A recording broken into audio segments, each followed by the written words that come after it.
शेतकरी बांधवांनो नमस्कार. पुन्हा एकदा नव्या व्हिडिओमध्ये आपला सर्वांचं मनपूर्वक स्वागत.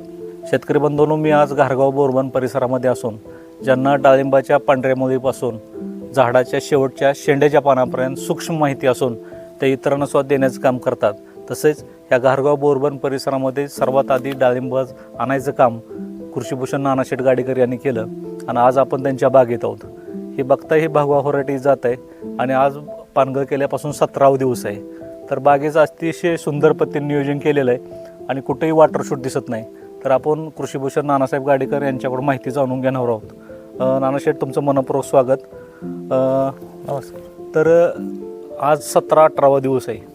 तर बागेचं ह्या 18 दिवसातलं नियोजन काय आहे तुमचं, त्याबद्दल थोडी शेतकरी बांधवांना ह्या व्हिडिओच्या माध्यमातून माहिती द्यावी अशी तुम्हाला विनंती. नमस्कार शेतकरी बांधवांनो, तुम्ही ही डाळिंब बाग पाहता. हे 1 जानेवारी 2026चं पाणी आहे आणि हे 4थं पीक आहे. गेली 40 वर्षापासून मी डाळिंब शेती करत आहे. डाळिंब शेती करताना बारकाईने सगळ्या गोष्टीचा अभ्यास करून डाळिंब शेती करत असतं. तर आज ह्या बागेला 17-18 दिवस झालेले आहेत, परंतु साहेबांच्या म्हणण्यानुसार एकही वॉटर शॉट किंवा काही दिसत नाही. बहुतेक शेतकऱ्यांच्या ज्या काही चुका होतात, काही शेतकरी खूप चांगलं काम करतात, काही थोडंसं हलगर्जीपणा करतात. मागच्या वर्षीचा माल संपल्यानंतर बागेला झीज झालेली असते. अशी बागेला आपण खताच्या मात्रा देणं गरजेचं असते. तसेच खत मात्रा दिल्यानंतर सुद्धा बागेची पानं पण जुनी झालेली असतात आणि ती जुनी गळण्याच्या अवस्थेत असतात, पिकण्याच्या अवस्थेत असतात. अशा पानांची आपण पण काळजी घेणं गरजेचं असते, जेणेकरून झाडाची पानं, फांद्या, खोड ह्या सगळ्या रोगमुक्त ठेवल्या तरच बागे स्टोरेज होत असतं.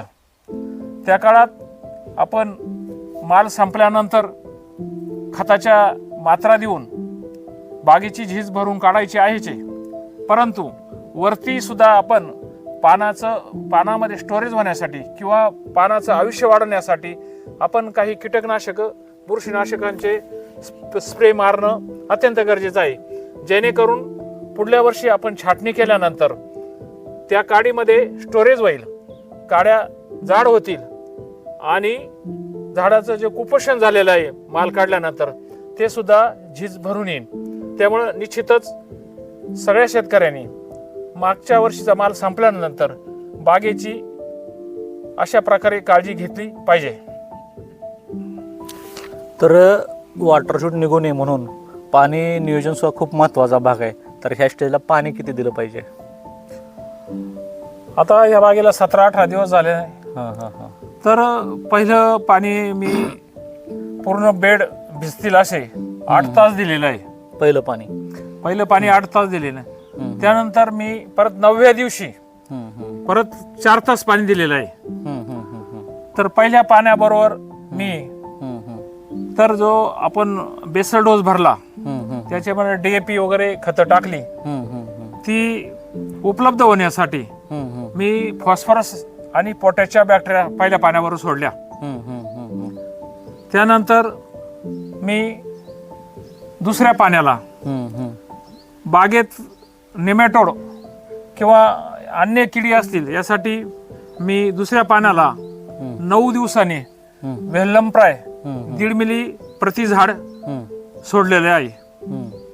त्याच्यामुळं बागेतील मुळांचे आजार, नेमॅटोड सारख्या सूत्रकृमी कमी झाल्या आणि कोणत्याही प्रकारचे मुळीला इजा न झाल्यामुळं बाग एकसारखी अन्नद्रव्य जमिनीतून उचलल्यामुळं ती एकसारखी फूट बाहेर आलेली आहे असं मला वाटतं. तर ह्या पाणी जे देत आहे त्या पाण्यासोबत अजून तुम्ही कोणती खतं दिलीत का ह्याच्यासोबत? अजून मी आता बागेला आता माझा 17वा दिवस आहे. आता मी 3रं पाणी देणार आहे. 3ऱ्या पाण्याबरोबर मला 05234 एकरी 4 किलो मी देणार आहे.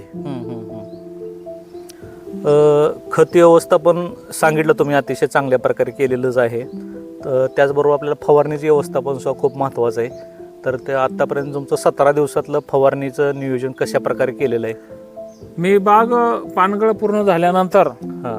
बाग एकसारखी फुटून यावी म्हणून हं, हं. मी इमेडा, हं, कॉपर हं, आणि वृद्धी हं. पहिली फवारणी झाली. पहिली फवारणी केलेली आहे. बरं वृद्धीमुळे काय होतं, एकसारखं डोळे फुटण्याला चालना मिळते बरं. आणि ही अशी पहिली फवारणी केली. त्याच्यानंतर हं, मी दुसरी फवारणी हं, 9व्या दिवशी हं, 0 4932 हं, हं, हे 2 ग्रॅम प्रति लिटर पाणी हं, हं. देऊन स्प्रे घेतला. बरं. त्याच्यामुळं सर्व पानांना एकाच वेळेस अन्न मिळाल्यामुळं हं, हं, झाडावर जी एकसारखी पानं एकसारखी फूट तुम्हाला दिसत आहे. हं, हं, हं. बरं बरं. 2 झाल्या आणि तिसरी फवारणी झाली का तुमची अजून? हा, तिसरी फवारणीनंतर थोडासा मावा दिसल्यानंतर हां हां हां. तर तिसरी एक बुरशीनाशक कीटकनाशकाची मी फवारणी केलेली आहे. तर टिल्ट सुद्धा मारावं लागतं. तर टिल्ट मारण्याची प्रॉपर स्टेज कोणती आणि कोणत्या वेळी ते मारलं तर त्याचा फायदा होतो? तर टिल्ट मी आता 20व्या दिवशी घेणार आहे. हां हां चौकी पूर्ण स्पष्ट दिसायला लागल्यानंतर हां हां हां. आणि पिवळ्या पानं जेव्हा जन्म होतो तेव्हा पिवळी पानं असतात. पिवळ्या पानातून हिरवी छटा दिसायला लागल्यानंतर हं, 20व्या दिवशी 0.25 मिली म्हणजे 100 लिटरला 25 मिली हं. टिल्ट घेण्याला हरकत नाही. त्याच्याबरोबर तुम्हाला कुमानेल किंवा आणि एखादं कीटकनाशक घेतलं तरी चालू शकतं. टिल्ट 0.25 घेणार आहे तुम्ही 20व्या दिवशी. नंतर टिल्ट परत घेणार आहे का तुम्ही अजून? नाही, त्यानंतर हं. पुन्हा जर तुम्ही टिल्ट सारखे मारत राहिले हां किंवा पाण्याचा सारखा ताण दिला हां हां तर तुमची पानं खूप छोटी छोटी पडणार हां हां आणि भविष्यात तुमचा जरी माल सेटिंग झाला हां हां पानामध्ये जर खूप बारीक पानं असेल हां हां. ते शेवटी झाडाची पानं हं, हं, हेच तुमचं भविष्यात तुमच्या माला किती फुगणार आहे हं, हं. किंवा तुमच्या मालाला किती वजन येणार आहे हं, हं, हं. ते झाडाची पानं ठरवतात. त्यामुळे फार पाण्याचा ताण हं, हं. किंवा जे सारखं ग्रोथ रेग्युलेटर जे आपण औषधं मारतो हं, हं. ते मारणं थोडंसं चुकीचं आहे असं मला वाटतं. तर शेतकरी बांधवांनो, कृषीभूषण नानासाहेब गाडेकर यांनी त्यांचं ड्रिपचं नियोजन असेल किंवा फवारणी नियोजन अतिशय सविस्तरपणे सांगितलेलं आहे. तर फवारणीमध्ये त्यांनी 49-32 हे महत्त्वाचे ग्रेड दिलेले आहे, जेणेकरून त्याच्यामध्ये फॉस्फरस आणि पोटॅश दिल्यामुळं तुमचं वॉटर शॉट न निघता त्याच्यामध्ये हार्मोन स्टेबल झालेत आणि नत्राला दाबायचं काम पोटॅशने केलं, त्यामुळे चौक्या एक समान निघालेले दिसत आहेत. तसंच त्यांनी पहिल्या फवारणीमध्ये वृद्धी वापरल्यामुळे तुमचे फूट एक समान झालेले आहे. इमिडियामुळे तुमचं किडीचं नियंत्रण चांगल्या प्रकारे झालेलं आहे त्या ठिकाणी. नंतर दुसऱ्या फवारण्या परत त्यांनी ICLचं 49-32 वापरलेलं आहे.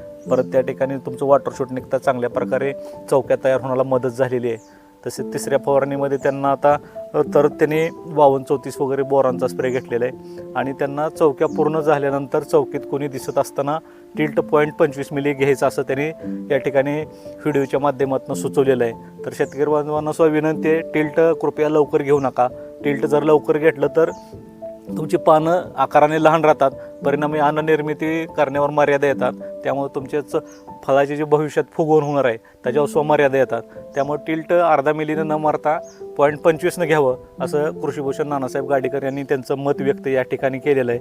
आपण सुद्धा अजून डाळिंबाविषयी आपल्याला काय माहिती विचारायची असेल, त्यांना आपल्या मनात काही शंका असतील, प्रश्न असेल तर त्यांचा आपण खाली नंबर देत आहोत. त्यावेळी तुम्ही आपण फोन करून त्यांना विचारू शकता. दिलेली माहिती कशी वाटली कमेंटमध्ये सांगा. धन्यवाद.